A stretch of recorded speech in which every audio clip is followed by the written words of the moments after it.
वरदे हरी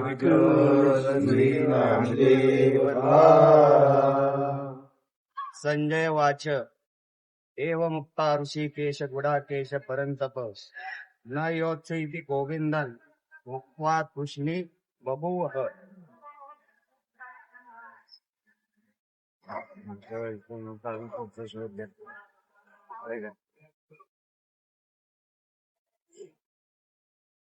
आज आषाढी एकादशी. हे आषाढी एकादशी म्हणजे या आपल्या 12 महिन्यातली सगळ्यात मोठी वारी असं आपण समजतो. आणि आजच चातुर्मासाचा आरंभ, आषाढ शुद्ध एकादशी ते कार्तिक शुद्ध एकादशी असे 4 महिने साधनेचे. आमच्याकडून भगवंतांनी काहीतरी साधना करून घ्यावी. आणि या 4 महिन्यामध्ये साधकाकडून काहीतरी साधना व्हावी, हा उद्देश चातुर्मासाचा असावा. नाहीतर चातुर्मास म्हणजे नुसतं कांदा खायचा नाही, लसूण खायचा नाही, एवढ्यावर भागवून चालणार नाही. याप्रमाणे आहाराला पथ्य आहे, त्याचप्रमाणे या 4 महिन्यामध्ये मनाला सुद्धा पथ्य पाहिजे. भले आपण अप्पासाहेब वास्कर असो, आपल्या इथं कांद्यामुळ्याची काय भांडणं नाहीये. एक श्रावण महिना सोडला तर 4 महिने आपली साधना चालूच असते. आणि आषाढी वारी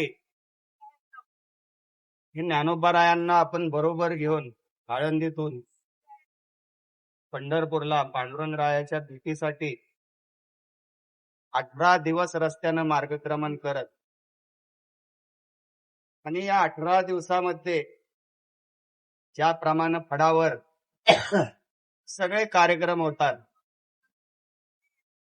मोठी वारी असली की सकाळी कीर्तन हे होतच, दुपारी चाल आहे, संध्याकाळी आरती झाली की परत तळावर कीर्तन आहे, रात्रभर चालणारा जागर आहे. तळावर जे लोक राहतात, विश्रांती घेतात, त्यांना या जागराचा अनुभव हा नित्य येत असतो. आणि या 18 दिवसामध्ये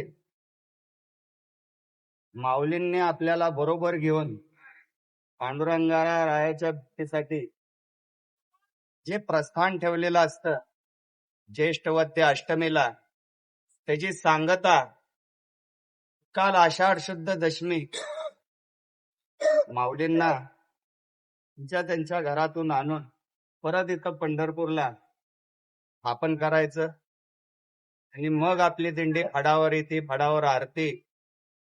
आणि आज एकादशी पासून आपल्या आपल्या फडाच्या नियमाप्रमाणे आपली वारी सुरू होती. वारीमध्ये असताना नवीन नवीन पत्रकार, नवीन नवीन मुलं मुले ते वारीबद्दल उत्सुकता दाखवतात. पण हे उत्सुकता तुमच्या आमच्या साधनेप्रमाणे, जसे आपली साधना असते, दशमी, एकादशी, द्वादशी या 3 दिवसात कीर्तनकारांचं कीर्तन ऐकून वाड्यात आपण पण काहीतरी ठरवतो. पोहांनी सांगितलं, चांगलं सांगितलं आज कीर्तन, आपण त्याप्रमाणे काहीतरी वागू. पण हे मनाचं ठरवणं हे या कमानीतनं बाहेर जाईपर्यंत असतं. एकदा कमानीतनं आपण बाहेर पडलो, एसटीत बसलो, गाडीत बसलो, आपल्या आपल्या घरी गेलो, हे बुवानं काय सांगितलेलं आहे, आपण मनानं काय ठरवलं होतं, त्याचा विसर पडतो. आणि हे ठरवणं आणि आपल्या मनाची आपण केलेली फसगत हे स्मशान वैराग्य ठरतं, तेवढ्यापुरतं, थोड्या काळापुरतं. पण हे जागृत जरूर होतं. हे जाग होण्याला आमच्या संतांनी किंमत दिलेली आहे. बरे थोड्या काळापुरतं होते, पण जाग होणं अत्यंत गरजेचं. त्याचप्रमाणे या 18 दिवसामध्ये भरपूर तरुण पिढी पाय रस्त्याला येते. तुमचं आमचं जीवन कुतूहलानं बघते तर कशी लोक चालतात, काय करतात, कशी राहतात, यांची व्यवस्था काय आहे. आणि सगळ्यात त्यांचा प्रश्न असतो की रिंगण म्हणजे काय आणि रिंगण कशासाठी होत. खूप जणांचा हा प्रश्न होतो. आपल्या सुद्धा कर्नाटकात कित्येक ठिकाणी कार्यक्रम होतात, पारायण सोहळे होतात. या सोहळ्याला सुद्धा माऊलींचं रिंगण आता नवीन नवीन आपले साधक करतायत. पण तिथल्या गावकऱ्यांना जर आपण रिंगणाची माहिती सांगितली, रिंगणाचं जर महत्व सांगितलं तर त्यांना अजून पटेल आणि त्यांचा ओढा या आपल्या संप्रदायाकडं, भागवत धर्माकडं वाढेल. आणि ह्या वाढण्यानं संप्रदायाला फरक पडण्यापेक्षा या नवीन पिढीच्या जीवनामध्ये मात्र जरूर फरक पडेल. रिंगण सोहळा हा अनुभवायचा असेल तर प्रत्यक्ष बघणं गरजेचं आहे. आणि नुसतं बघण्यापेक्षा 18 दिवस चालणं हे अत्यंत गरजेचं आहे. आळंदीतनं आपण चालत निघालेलो आहोत. या वर्षी माऊलींनी तुमची आमची परीक्षा बघितली आणि जर वेळेस आळंदीच्या वाड्यात यायचं, अजून माऊलींकडे जायचंय, त्याच्या आतच आमचा दिवाणजी बसणार. मागच्या वेळेस 2000 होती, यावेळेस 2500 करा बेशी. मीपणा, माझपणा, स्व अर्थ हा तिथं गेलो तरी आपण विसरलेलो नसतो. ही वर्षानुवर्ष माऊलींनी हे बघितल्यामुळं या वर्षी असा काय पूर आणला 2च दिवसात. नुसता पूर आणला नाही तर दादा असताना अण्णांच्या समाधीला एकदा पायरीला बाहेरच्या पाणी लागलं होतं. आणि नंतर चर्चेतून असं कळालं की समाधीमध्ये दादा असताना पाणी एकदा आलेलं सुद्धा होतं, पण याला खूप काळ झाला होता. पण आता प्रत्यक्ष आपण बघितलं, एवढं मोठं पाणी आलं आणि प्रशासनानं सूचना केली की 10 वारकऱ्यांशिवाय आळंदीमध्ये कुणाला प्रवेश मिळणार नाही, कुणी येऊ नये. जे प्रशासन आपल्याला सांगत असतं नागरिकांनी कसं राहावं ते तर आपण ऐकत नाही, पण आळंदीमध्ये येऊ नये म्हटलं की असं फास्ट काही लोकांनी ऐकलं, त्याचा प्रचार फास्ट झाला आणि नको नको आळंदी आम्ही डायरेक्ट पुण्यातच येतो. बरं झालं माऊलींची कृपा झाली.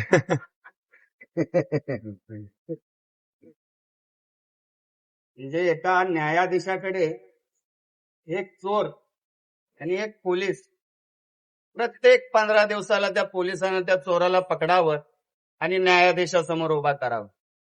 काय केलंय ना, हा खिसा कापताना सापडले. परत न्यायाधीशाने त्याला तंबी द्यावी, समजून सांगावं आणि सोडून द्यावं. परत 8-15 महिना गेला की परत तो चोर सापडलेला आहे, परत पोलिसांनी पकडलेला आहे, परत न्यायाधीशाकडे आणलेलं आहे. असं 5-7 वेळा झाल्यानंतर न्यायाधीश त्याला म्हणतात, आता तुला मी शेवटचं सोडून देतो, नाही तर परत शिक्षा करणार. पण तू आधी शपथ घे, मी चोरी करणार नाही, केल्यास शिक्षा करा. किती साधं वाक्य. न्यायाधीशांनी त्याला सांगितलंय, मी चोरी करणार नाही, केल्यास शिक्षा करा असं म्हण. पण हा चोर तुमच्या आमच्या सारखा आहे, साधकासारखा आहे, जो माऊलींना सुद्धा फसवतो, जो पांडुरंगाला सुद्धा फसवतो. वाक्य तर तेच आहे, पण उच्चारताना मी चोरी करणार नाही, केल्यास शिक्षा करा. शब्दामध्ये काय फरक आहे का? शब्द तेच आहे, वाक्य तेच आहे, सगळं तेच आहे. पांडुरंग आपल्याला सांगतोय ही चोरी करणार नाही, केल्यास शिक्षा करा, पण आपण उच्चारताना काय म्हणतो, मी चोरी करणार नाही, केल्यास इथे फरक आहे. एकच शब्द पुढचा मागच झाला. आपला नियम आप्पासाहेबांचा, एकनाथ आप्पांचा हा सुद्धा काटेकोर आहे, लक्षात ठेवा. रोज सकाळी आपली सगळेच पालातली लोक पहाटे 4ला 5ला उठावं, आंघोळ करावी आणि आहे या जागेवर बसून 10-20 लोकांनी 8-10 पोरांनी एकत्र यावं आणि रामकृष्ण हरी चालू करावं आणि लगेच माऊली निघायच्या आत एक हरिपाठ पूर्ण व्हावं. किती चांगली इच्छा आहे. पण ह्याच्यात सुद्धा एवढी गडबड असते की शुद्धता जपणं ही अत्यंत गरजेचं आहे, लक्षात ठेवा. आपल्या विद्यार्थ्यांमध्ये सुद्धा आळंदीत राहिलेल्या ही शुद्धता नाही. जाणीव नेणीव भगवंती पुढं काय उच्चार इथं बरोबर येते. पण म्हणायला गेलं की हरी उच्चारणी पाही, हा हरी शब्द मनानं गाठलेला असतो. कित्येक ठिकाणी हरिपाठामध्ये असे आपण आपले शब्द मिसळलेले. हे शब्द गाळणं अत्यंत गरजेचं आहे, नाहीतर मी चोरी करणार नाही केल्यास अशा प्रमाणावर होऊन जात. जाणीव नेणीव भगवंती नाही, उच्चारणी पाही मोक्ष. कुठला उच्चार आहे तो ज्ञानोबरायांनी पुढच्या कडव्यात सांगितलाय, नारायण हरी उच्चारणा. त्यांचा ज्ञानोबरायांचा शब्द तुम्ही आधी घेऊन काय व्यक्त करू शकताय? हे वाढवलेले शब्द आपल्याला दोषाला पात्र ठरवतात. त्याच्यानंतर सुद्धा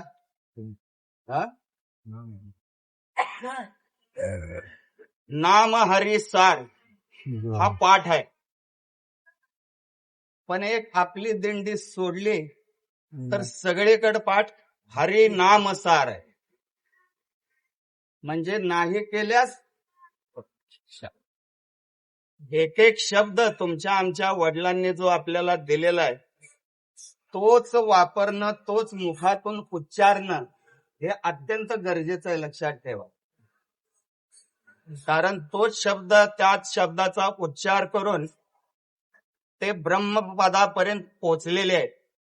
आणि आपण जर आपल्या मनानं त्यामध्ये शब्द घालू तर ब्रह्मपदापर्यंत तर आपण पोचणार तर नाहीच, पण दोषाला मात्र जरूर पात्र हो. त्याचप्रमाणे सर्व सुख गोडीत संपलं, विठ्ठल विठ्ठल झालं की नाम संकीर्तन चालू करायचं. आणि बसल्यानंतर नाम संकीर्तन साधन पै सोपे, नलगती सायास जावे वनांतर. हे ध्रुवपद जे आहे ते पहिल्यांदा एकदाच म्हणायचं.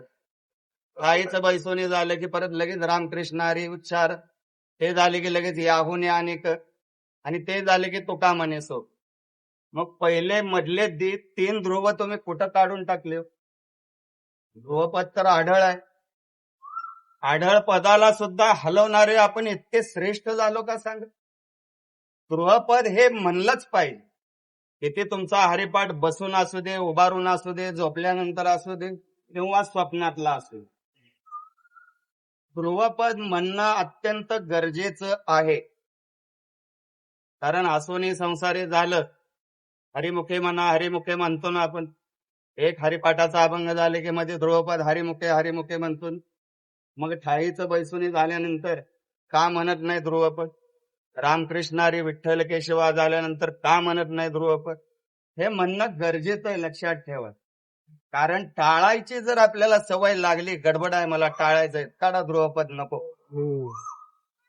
ध्रुवपद म्हणजे आढळ आहे, त्याची जागा तिथली कोण चुकवू शकत नाही. आणि ते तिथं आल्याशिवाय तुम्ही आधी जे कडवं म्हटलेलं आहे त्याचा पूर्ण परिणाम आपल्या मनावर, आपल्या साधनेवर होत नाही, लक्षात ठेवा. आईचं बैसोनी करा एक चित्त, आवडी अनंत आळवावा. हे म्हणलं तुम्ही कडवं आणि लगेच रामकृष्ण हरी विठ्ठल केशवा मंत्र हा जपावा सर्व काळ. मधला कुठं गेला ध्रुव निघून? त्याचा जो परिणाम मनावर, आत्म्यावर, चित्तावर व्हायचा आहे हा होत नाही. आणि मग आपणच आपल्या मनामध्ये गुंतून जातो. मग ज्ञानोबरायांची तेथे प्रमाण आठवायला चालू होतात. तोसलियाने घर सुदृढ पैकी. आपण आपल्या त्या जाळ्यात, पोळ्याच्या जाळ्यामध्ये गुंतून जातो. आपलं एक जाळं तयार करायला लागतो आणि मनाची समजूत घालतो की ध्रुवपद नाही म्हणलं तरी चालतं. नाही म्हणलं तरी काय, तो ध्रुव तुमच्यापाशी येणार नाही मला का विसरला म्हणून. पण आपल्याला आपण फसगत आपल्या घातकर मात्र आपण होऊ शकतो. हे छोटे छोटे नियम आहेत, पण हे पाळणं अत्यंत गरजेचं आहे. काटेकोरपणे पाळणं अत्यंत गरजेचं आहे. कारण तुम्ही असा हरिपाठ नामसंकीर्तन म्हणता, हरिपाठ झाल्यानंतर आणि जे कोण नवीन साधक आहेत ते ऐकतायत तुम्हाला, ते तुम्हाला बघतायत तळावर, त्यांच्या मनावर काय परिणाम होणार?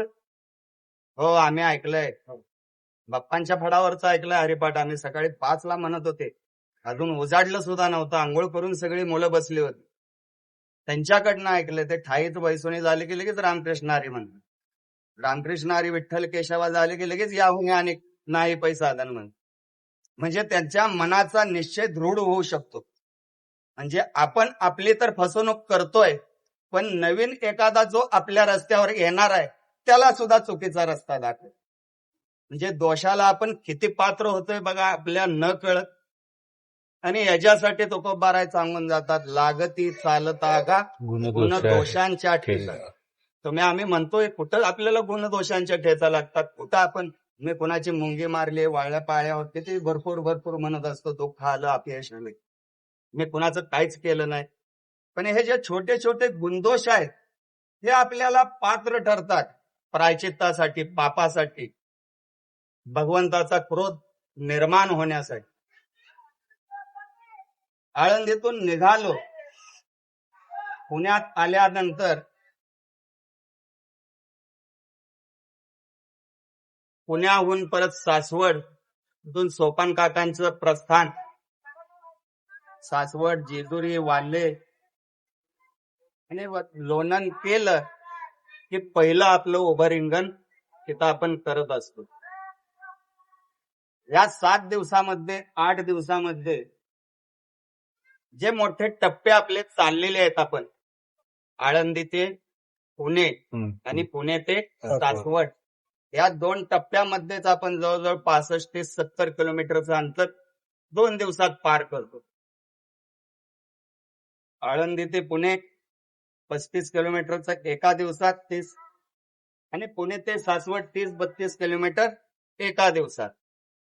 आणि हे जे चाललेलं आहे आपण, हे तरडगाव, लोणंद येईपर्यंत विसरलेलो नसतो, त्या चालण्यामध्ये आपण गुंतलेलो असतो. कारण सगळ्यांकडनं ऐकलेलं असतं की 2च टप्पे मोठे आहेत, बाकी काळजी करण्याचं कारण नाही. तरडगाव येईपर्यंत सुद्धा आपण स्वतःला विसरलेलो नसतो, आपण आपल्या संसाराला विसरलेलो नसतो. तिथपर्यंत आलं तरी माऊलींच्या लक्षात आलं की हे अजून आपला संसार घेऊनच फिरताय. संध्याकाळी कीर्तनाला जायचं म्हणलं तरी मनामध्ये संसार घेऊनच कीर्तनाला जा. सकाळी पहाटे उठून दिंडीत चालायचंय, तरी दिंडीत चालताना सुद्धा मनातला संसार गेलेला नाहीये. हा संसार मनातला घालवायचा कसा? हा संसार घालवायचा तर तुम्हाला आम्हाला दिंडीत खेळ खेळावेच लागणार आहे. लोकदली नादी लागली समाज. खेळायला लागल्यानंतर काय निर्माण होतं? आपण आपल्याला विसरायला चालू होत. आज संध्याकाळच्या कीर्तनात किंवा दुपारी झालेली जी आरती आहे, एकादशी प्रदक्षिणा करून आल्यानंतर जे जे या आप्पांच्या समोर नाचलेले आहेत, उड्या मारलेले आहेत, त्या प्रत्येक उडीचा एक क्षण आपण संसाराला विसरलेलो असतो. लक्षात ठेव. का उडी मारताना आपल्याला घर आठवतं, भजन चालू आहे ज्ञानोबा तुकाराम म्हणून, ठोका पडलेला आहे, पकवाज वाजतोय, टाळ वाजतोय, टाळा टाळी लोपला नाद. या नादाची ताकद अशी आहे की ती तुम्हाला आम्हाला स्वतःला विसरायला लावते. आपण आपल्या मनाला सुद्धा आठवत नाही, आपल्या चित्ताला सुद्धा आठवत नाही. स्वतःला विसरून जाणं हे फक्त आणि फक्त ज्ञानोबारायांच्या संगतीत नाचल्यानंच होतं. लक्षात ठेवा. दुसऱ्या कुठल्याही गोष्टीनं आपण आपल्याला विसरू शकत नाही. इथून सुद्धा सुंदर वासुदेवाचे अभंग असू दे, 1 सेकंदाचं कडवं होईपर्यंत आपण स्वतःला विसरू. पण दुसऱ्या क्षणाला आपल्या मनामध्ये परत एकदा संसार निर्माण झालेला असतो. किती हे सुंदर मदालासा चालू असू दे, लोणंदला येईपर्यंत किती सुंदर मदालासा होत असतो. हे ते आपण सगळ्यांना विसरून गेलेलो असतो मदालसाचे ते शब्द ऐकले. पण स्वतःला विसरणं जर व्हायचं असेल, या देहाचा अभिमान जर टाकून द्यायचा असेल, तर फक्त आणि फक्त उड्या मारून खेळूनच होऊ शकतं. लक्षात ठेवा. तुम्ही कितीही प्रयत्न करा, आज पहाटे उठा, टाळ घ्या गळात, आपल्या आपल्या घरात बसा आणि रामकृष्ण हरी ठोका चालू करा, ज्ञानोबा ठोका चालू करा. बघा तुम्ही स्वतःला विसरू शकताय का? पण तुम्ही जर नाचायला चालू केलं ना, तर मग मात्र स्वतःला विसरून जाता. मी कोण आहे, कुठला आहे, काही आठवत नाही. एकच मनामध्ये नाद बेनलेला असतो, तो पगवाज आणि टाळ, आणि ह्या टाळावर न चुकणे. हे विसरणं संसार, त्याच्यासाठी रिंगण आहे. लक्षात ठेवा. आणि रिंगण सुद्धा कुणाच्या हस्ते? अश्व, घोडा. या जगातली कुठलीही शक्ती वैज्ञानिक मोजण्यासाठी जे परिणाम निर्मिलं गेलेलं आहे, त्याला अश्वशक्ती, हॉर्स पॉवर असं म्हटलं जातं. त्याच्यापेक्षा मोठी शक्ती ह्या विज्ञानाला जगात कुठल्या प्राण्यामध्ये दिसली नाही. हत्ती जरी मोठा दिसत असला तरी हत्ती शक्ती म्हणून किती पॉवरचा पंप म्हणलं तर आपण हत्तीवर मोजतो का? तू हॉर्स पॉवरवर मोजतो. किती अश्वशक्तीचा. म्हणजे जो पूर्ण नारायण आहे, जो पूर्ण आहे, त्याची शक्ती आपण वापरतो. आधी त्याला बघायचं, त्याला डोळ्यामध्ये साठवायचं आणि मग आपला खेळ चालू करायचा. आणि या खेळामध्ये कोण कोण आलंय? खेळे प्रकरण वाचा तुम्ही. आमच्या संतांनी या आपल्या संप्रदायामध्ये जे जे येऊन गेलेले आहेत, योगी आहेत, तपी आहेत, जपी आहेत, सिद्ध आहेत, साधक आहेत, लहान लहान प्रल्हाद ध्रुवापासून सगळ्यांचं वर्णन केलेलं. आणि ह्या सगळ्यांना आपल्या खेळात बांधून ठेवले. बामणाचे पोरे येता, त्याला चिडवलं जरी असलं तरी त्याला ओढलंय कुठं? आपल्या खेळामध्ये. तो आपल्या खेळाच्या माध्यमातूनच त्या मोक्षापर्यंत, मुक्तीपर्यंत, ब्रह्मपदापर्यंत पोचलेला. आणि हे पोचणं तुम्हाला आम्हाला सहज चालता बोलता दिलेलं आहे. आपण फक्त त्याच्यात नाचायचंय, त्याच्यात समाविष्ट व्हायचंय. पण मी कसं नाचू, मी कसं उड्या मारू म्हणून लाजून न नाचणारे किती असतील सांगा बरं. ज्याला बळजबरीनं नाचवावं लागतं. अरे मार, आता तरी उड्या मार, विसर, स्वतःला विसर. नाचणं म्हणजे स्वतःला विसरणे. नाचणं म्हणजे स्वतःला विसरण्याबरोबर ज्याच्यासाठी आपण साधना चालू केलेली आहे त्याला न कळत आठवणं सुद्धा आहे. कारण या मनुष्याचं वर्णन करताना, मनुष्याच्या वैभवाचं वर्णन करताना ज्ञानोबा सांगून जातात, देखे मनुष्य जात सकळ स्वभावताची. मग तुमचा आमचा स्वतःचा भाव कुठला आहे? भजनाचा भाव आहे. ते टाळ कानावर पडले, पखवाज कानावर पडलं की आपल्या कानामध्ये गुणगुण चालू होते, एक आनंद निर्माण होतो. त्या टाळामध्ये आपण स्वतःला विसरायचा प्रयत्न करत असतो. विसरली वरी देहाची, विसरली वरी देहाची भावना. नारायण सर्व नारायणाची तीच सर्वात मोठी पूजा आहे. लक्षात ठेवा. हरिपाठामध्ये सुद्धा ज्ञानोबा राय तुमच्या आमच्या भावाचं प्रगट करताना सांगतात, रामकृष्ण वाचा भाव हा. आपल्या जीवाचा भाव कुठला आहे?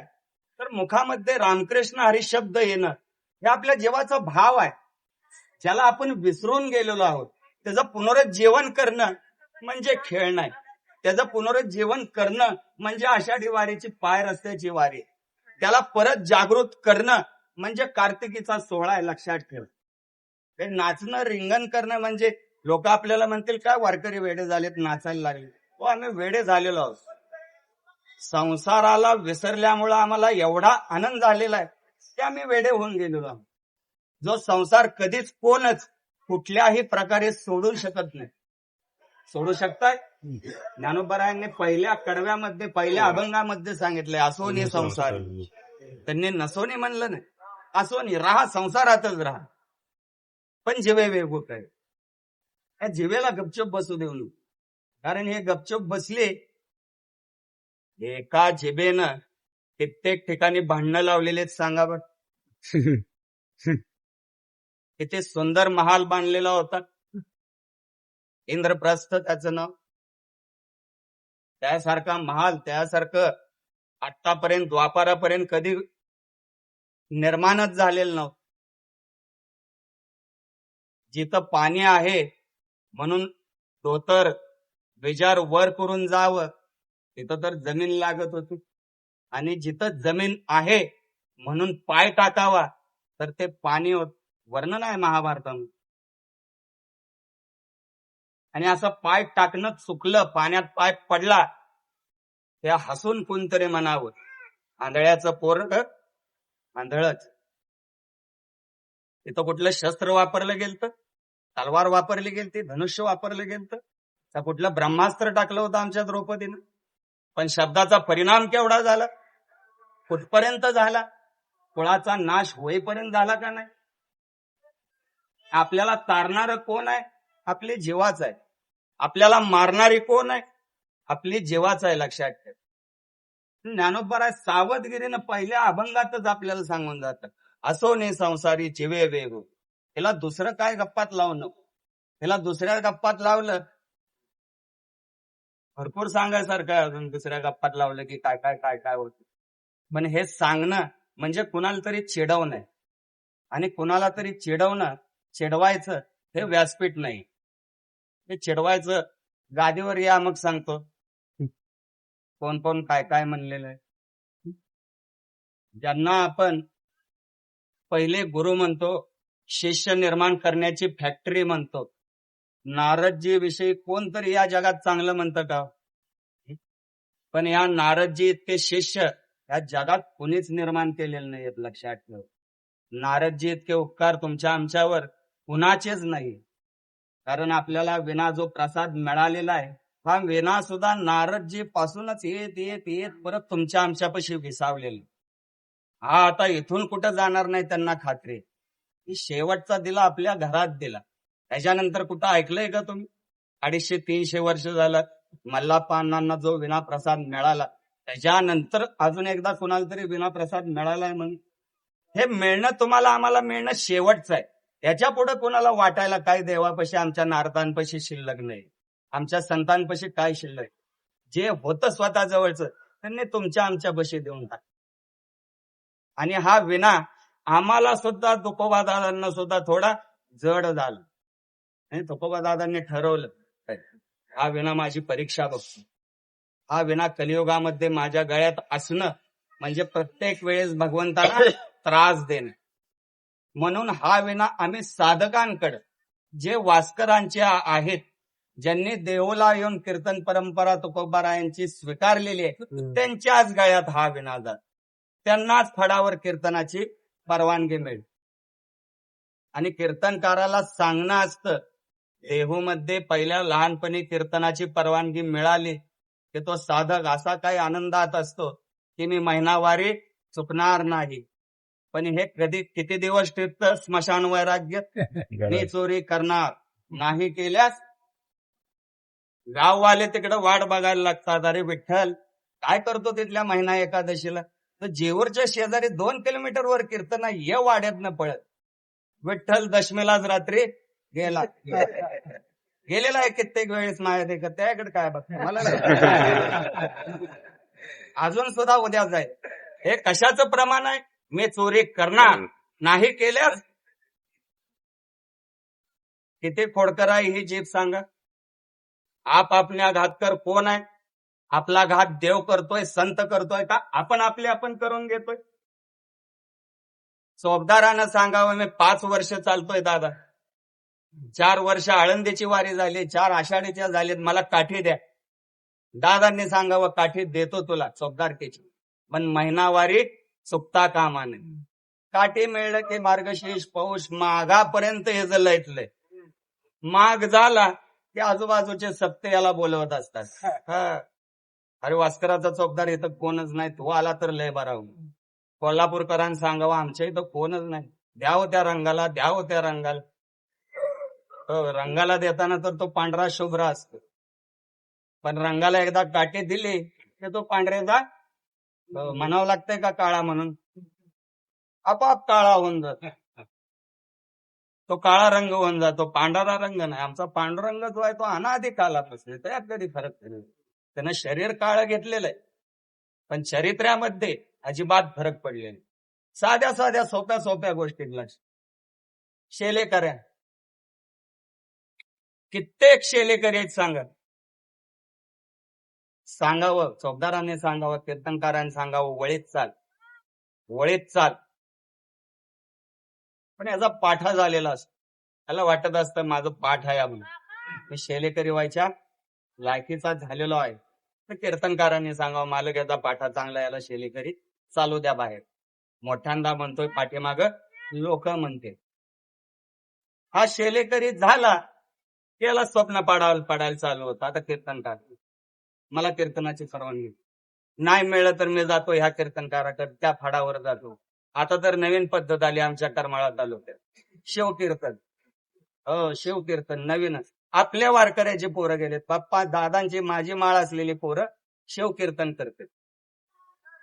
तुकोबारायांचे ओळखीचे शिवाजी महाराज नव्हते काय हो, डायरेक्ट ह्या पोरांच्या ओळखीचे झाले. तुकोबारायांनी पहिलं शिवाजी महाराजांवर कीर्तन करायला पाहिजे. पायिकेचे अभंग म्हणजे काय, नुसते पायिकेचे अभंग म्हणले तरी तुम्ही शिवाजीरायाचे पायिक झालेला आहे, त्याला वेगळं शिवाजी महाराजांची महती सांगायची काय गरज. आणि या शिवकीर्तनकारांना विचारा तुम्ही, पायिकेचे 40 अभंग पाठ आहेत का म्हणून. गोंगडे आणि पायिक एक सुद्धा पाठ नसणार. पण हिथं वाड्यापर्यंत यांचे दम येते. कीर्तनाची परवानगी नाही दिलं तर त्या फडावर जाईल, ह्या फडावर. कुठं जायचंय तिकडे जावं. दुपारीच मी सांगितलं, 100 कौरव दिंडीत चालवण्यापेक्षा 5 पांडवांनी दिंडी आणलेली खूप चांगली. काय करायची गर्दी, कारण गर्दी परत शेवटी काय होतं, 18 अक्षौणी सैन्य होतं. राहिलं शिल्लक पाठीमाग, राहिले कोण कोण, 5 जणच राहिले.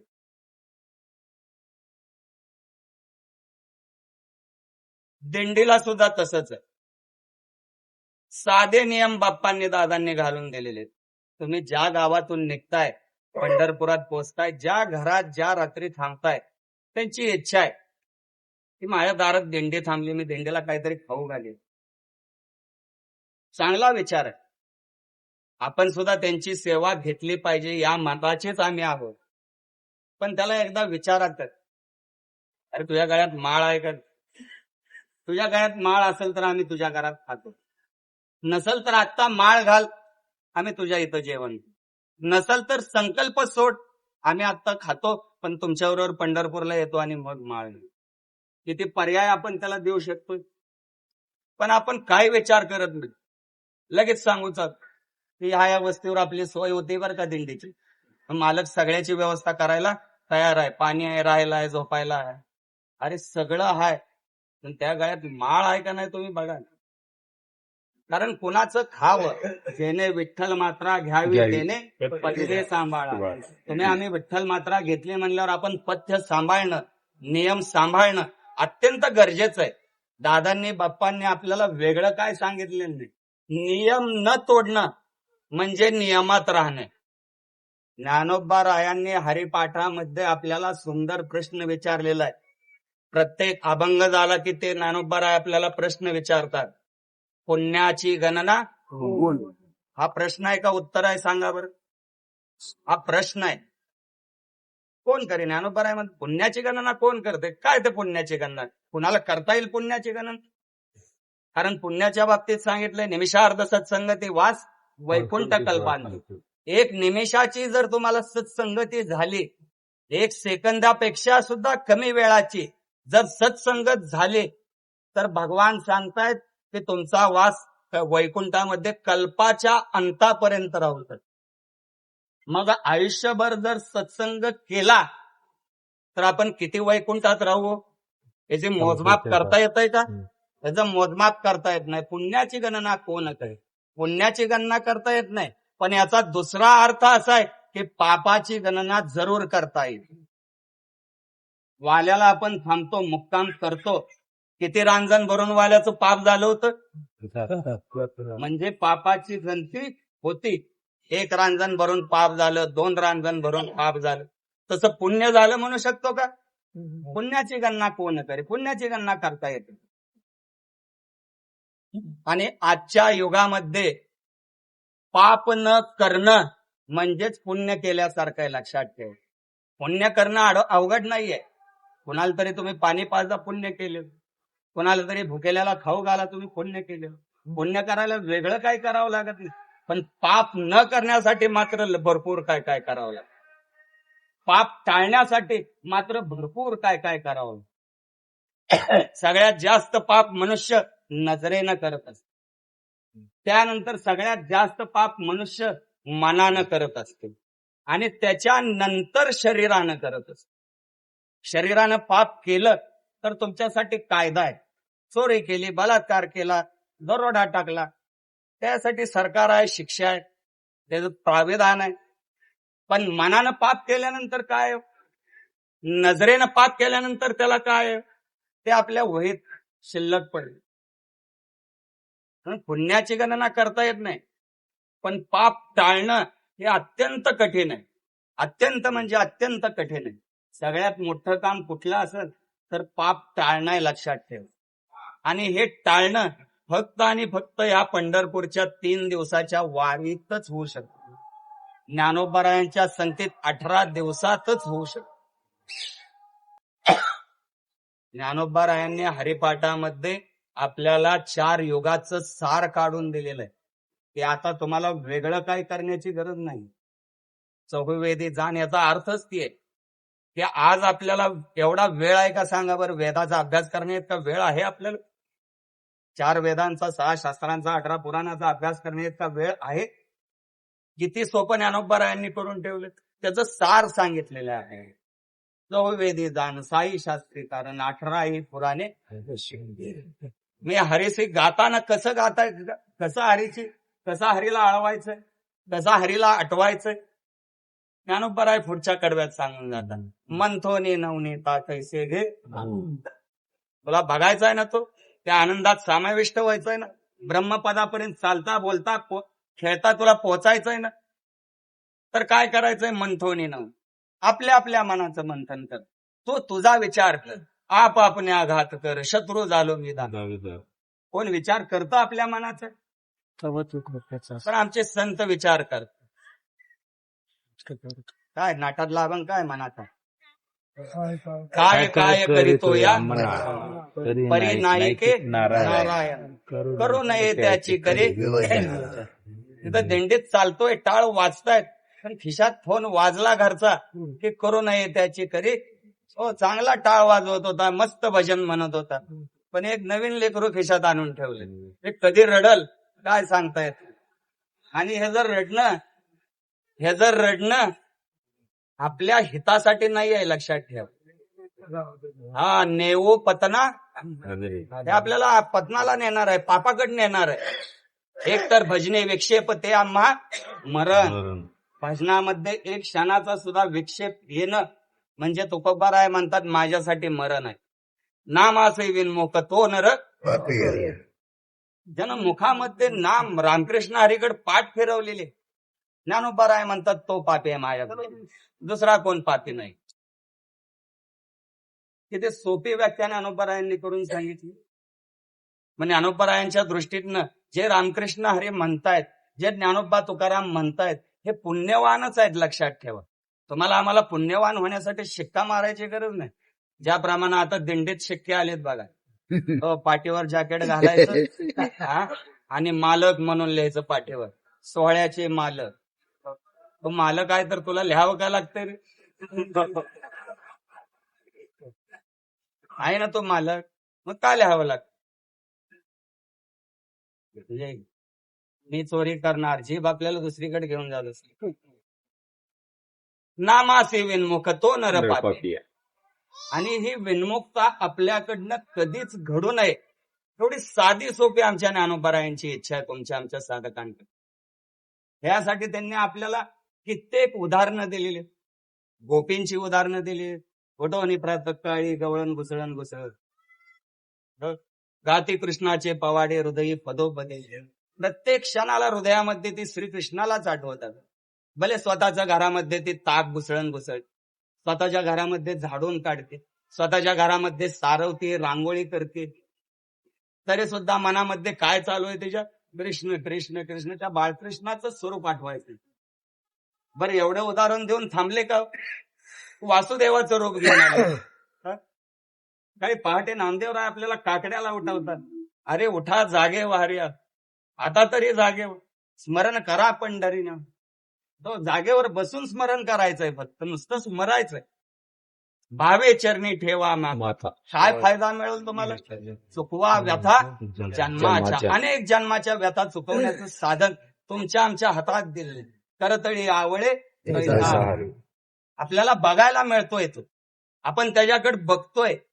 फक्त आपली दृष्टी मायेमध्ये, मीपणामध्ये, माझपणामध्ये जी अडकलेली आहे ना, हे दृष्टी काढून जर आपण त्याच्याकडे बघितलं, त्याला जर बघितलं, तर मग मात्र काय होतंय? पहिला अभंग काय खेळ आहे? भीमातिरी एक वसवले नगर, त्याचे नाव पंढरपूर. येथील मुखास पहिला खेळ मांडियेला वाळवंटी नाचती वैष्णव बाई. किती सुंदर वर्णन केलेलं आहे. सांग, आपण काय काय टाळतोय, काय काय कशा कशावर मात करतोय आपण. एक एकावनी बळी रे, काय आहे त्याच्या आधी?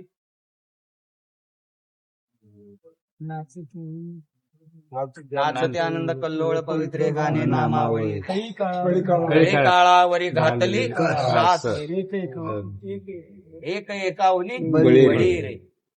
हे बळीयापण आपल्याला दुसऱ्या कुठल्या प्रकारे मिळू शकतंय का?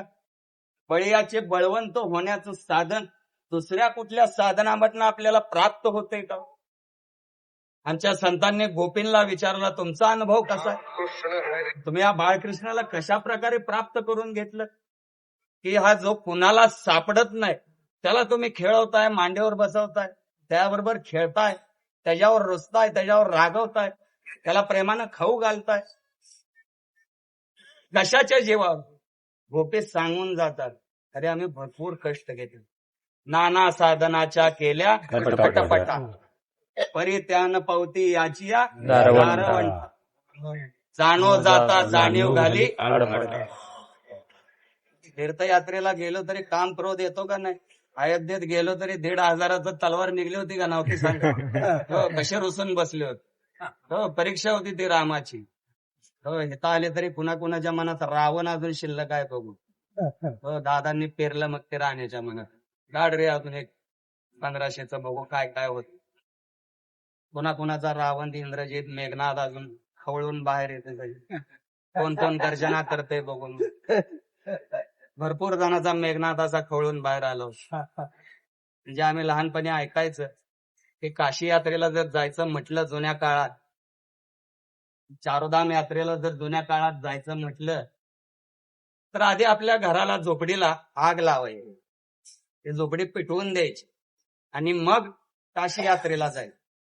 का असं होतं जुन्या काळामध्ये? एक तर चालत यात्रा होती. आत्तासारखी रेल्वे बुक केली, आमची रेल्वे एशीच नाही, मालकाला एशी आहे, आम्ही साध्या डब्यात आहे, असलं नव्हतं. चालतच जायचं. पुंडलिक सुद्धा तिकडून आनागोंदीवरनं तीर्थयात्रेला आला होता, चालतच आला होता. भले आई वडिला, बायकोला खांद्यावर, पण आला होता चालतच. म्हणजे काशी यात्रा, चारोधामला जायचंय, आपल्या आपल्या झोपडीत पेटवायची यात्रा. हे कशाचं लक्षण होतं? तर मनामध्ये संसार राहू नये. मी संसार विसरलोय, जाळलाय. संसाराची आगी, हो, संसाराची आगी लावून या. आपल्या हातानं त्या संसाराला आग लावायची आणि मग त्या जीवाला शिवाचं दर्शन घडवण्यासाठी बाहेर पडायचं. आणि याचा दुसरा अर्थ असा होता की काशी यात्रा कठीण होती, चारोधाम यात्रा कठीण होती. तिकडे तुम्ही चाललाय, परत यायची शाश्वता नव्हती. आणि तिकडच जर मोक्ष मिळाला तर या घराचा संबंध काय करायचंय घर, आणि जर परत आला तर नवीन घर बांध. या दोन गोष्टी त्याच्यामध्ये होत. आणि याच्यामध्ये अजून एक गोष्ट होती की तुम्ही आम्ही चाललेलो आहोत. इंग्रजांचं एक पत्र आहे. ज्यावेळेस ईस्ट इंडिया कंपनी भारतात आली, त्यावेळेस त्यांनी भारताची रचना बघितली, भारताचा भाव बघितला, भारताचा स्वभाव बघितला, भारताची संस्कृती बघितली. मी त्यांच्या लक्षात आलं की एक अशी कुठली तरी वस्तू आहे जी या सगळ्या समाजांना जातीपातीत वेगळी करते, पण एक रचना अशी आहे की यांना जात पात धर्म सोडून परत एकत्र बांधते सुद्धा. आणि ही रचना म्हणजे काशी, अयोध्या, पंढरपूर, देहू, पैठण हे म्हणजे तीर्थपीठ आहे. ह्या तीर्थाच्या जेव्हा हा अखंड समाज एकत्र बांधला जातोय, भले हा जातीनं वेगळा असेल, भले हा धर्मानं आपला आपला वेगळा असेल, पण हा बांधला जातोय एका माळेत. हा रामकृष्ण हरीवर या काशीवर बांधला जातोय, अयोध्येवर बांधला जातो. आणि तुम्ही आम्ही असं दर्शनाला चाललो, ते 2चे 4 व्हायचे, कुठल्या गावात आले ते एकत्र, मग परत त्या धर्मशाळेत अजून पहिले थांबलेले असायचे आणि भरपूर असं ग्रुपनं निघायचं. आणि एकत्र जाण्याचा फायदा असायचा की तुम्ही आम्ही चोरांपासून, दरोडेखोरांपासून, ठग लोकांपासून वाचलो जायचं, स्वतःला लुटण्यापासून, स्वतःची जीवितहानी, वित्तहानी होण्यापासून वाचलो जायचं. आणि इंग्रजांचं एक पत्र आहे की भारतामध्ये सगळ्यात घातक हे ठग होते. आज सुद्धा तुम्ही इंग्रजांचं कुठलं पण गॅजेट काढा, त्यात त्यांनी चोर दरोडाखोरांपेक्षा या काशी यात्रा, चारधाम यात्रेला लुटणाऱ्या ठगांचं वर्णन भरपूर केलेलं आहे. आणि या ठगांचा शोध सुद्धा त्यांनी भरपूर घेतलेला आहे. हे ठग काय करायचे, तुम्हाला आम्हाला फसवायचे, तुमचं आमचं सगळं वित्त काढून घ्यायचे. आणि आपण जर देत नाही म्हटलं तर आपला फोन, आपल्या जीवितहानी सुद्धा करायची. आणि नुसत्या एकाची जीवितहानी नाही, तर जेवढा समूह आहे, समजा एखाद्या समूहात 40-50 लोक चालतायत काशीला जाण्यासाठी, तर त्या सगळ्यांचा वध करून टाकावा, त्या सगळ्यांना मारून टाका आणि यांचं सगळं हिरावून घ्यावं.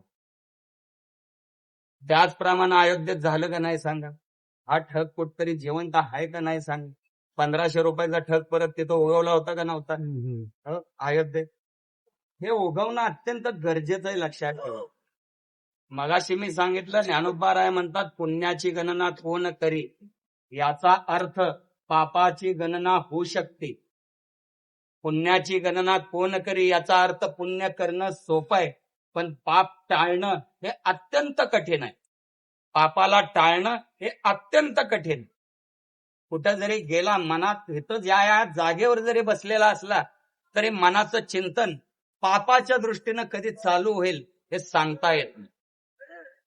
तुकोबाराय सांगतात, काय काय करतो या मनात. त्यांनी पांडुरंगाला विचारायला, पांडुरंगाशी बोलायला चालू केलं, तेव्हा काय काय करू या मनात.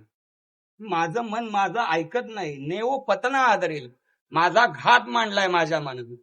आपण कधी गुरूंना, ज्ञानोबारायांना, पांडुरंगाला आठवलंय असं, विचारलंय असं, देवा माझं मन माझं घात करायला लागेल, माझं मन मला सांगताय, माझी तर इच्छा आहे आळंदीपासून वारी करायची, पण मन म्हणतंय जा की सासवडला, काय होतंय तर हा भलतिया सवे जावे, मग ते काय सासवडला जाऊन हे नको त्याचं ऐकणं.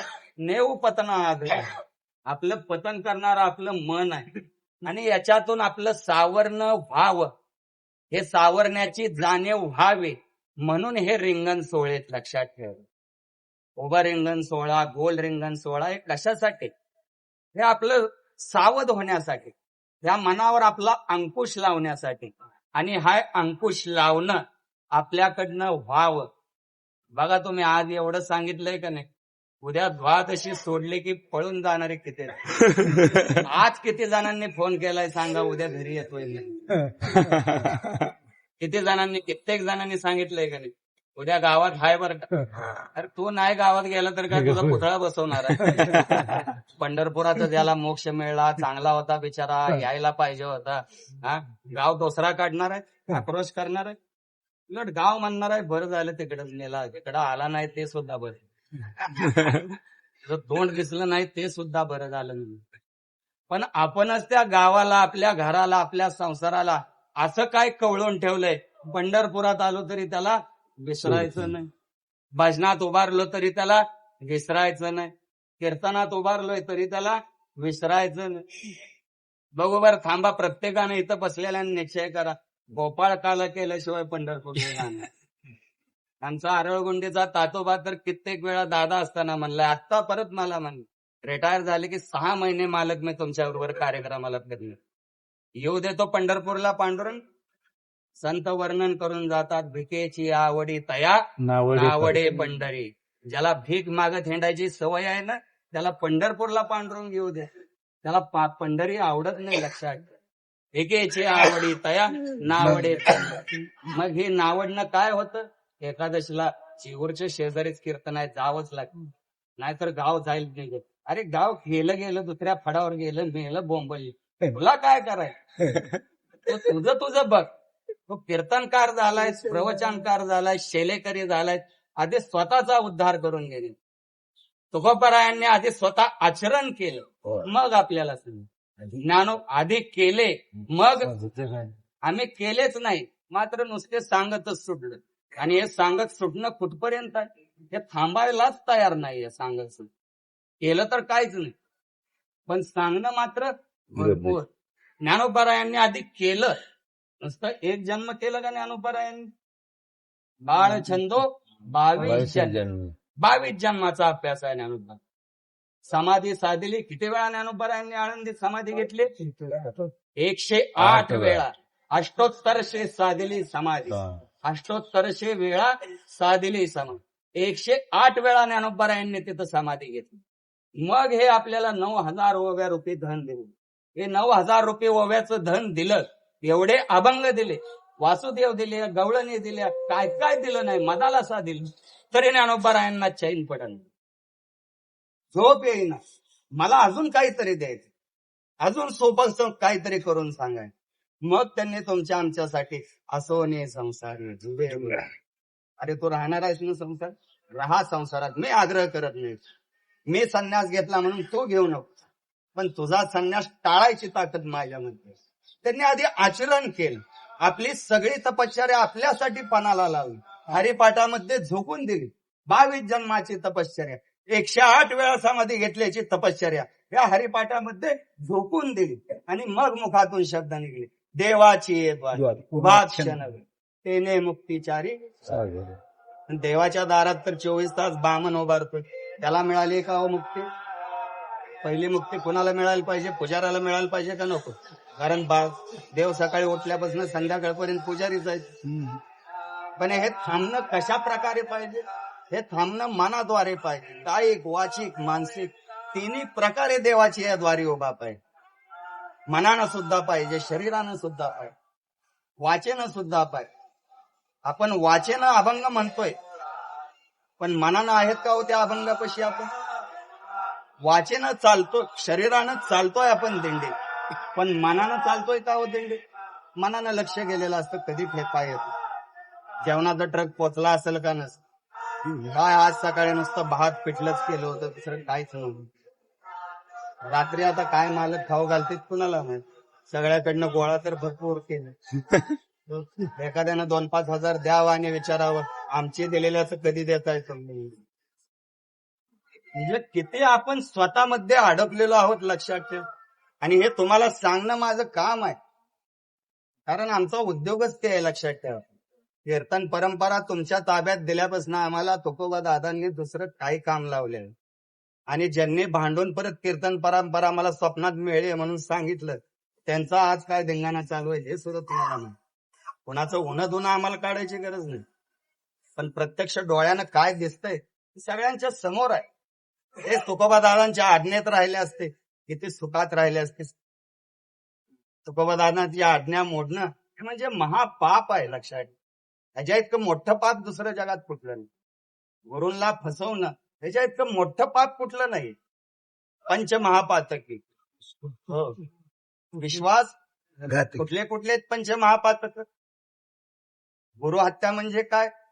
गुरुची हत्या करणं आहे का प्रत्यक्ष? गुरुनी सांगितलेला उपदेश विसरणं म्हणजे गुरु हत्या आहे. लक्षात, ब्रह्महत्या म्हणजे प्रत्यक्ष ब्राह्मणाला मारणं आहे का? आपल्या शरीरामध्ये जे ब्रह्म आहे तेजोमान, त्याला विसरणं म्हणजे ब्रह्महत्या आहे. लक्षात, एक क्षण जरी त्याला विसरलं तरी आपल्याकडनं ब्रह्महत्या घडली. गो हत्या म्हणजे काय? कुणी गाईला मारलंय आपलं, बरे त्याचं सुद्धा पातक आपल्याला लागतं. गो म्हणजे स्त्री इंद्रिय.